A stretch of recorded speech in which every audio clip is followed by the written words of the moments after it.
સુરતના Kadodara police station ખાતે 80મા સ્વાતંત્ર્ય પર્વની ઉજવણી પોલીસ સ્ટેશન ખાતે ધ્વજવંદન કાર્યક્રમ યોજાયો।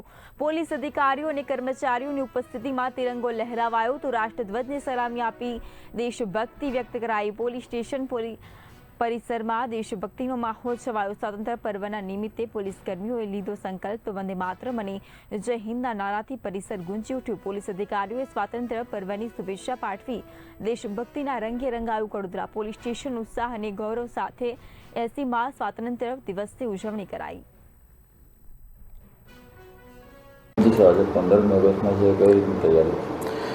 આજરોજ ભારત સ્વતંત્રતા દિન 80મા સ્વતંત્રતા દિન નિમિત્તે કડોદરા જીઆઈડીસી પોલીસ સ્ટેશન ખાતે કડોદરા પોલીસ સ્ટાફ તથા જીઆરડી સ્ટાફ, હોમગાર્ડ સ્ટાફ તમામને હાજરીમાં કડોદરા પોલીસ સ્ટેશન ખાતે ધ્વજવંદનનો કાર્યક્રમ કરવામાં આવેલ છે અને સ્વતંત્રતા દિનની તમામને શુભેચ્છાઓ પાઠવવામાં આવેલ છે। તેમજ સ્વતંત્રતા દિન નિમિત્તે વિસ્તારમાં શાંતિ અને સુખ શાંતિ જળવાઈ રહે માટે એક પેટ્રોલિંગ પણ ચાલુ રાખવામાં આવેલ છે।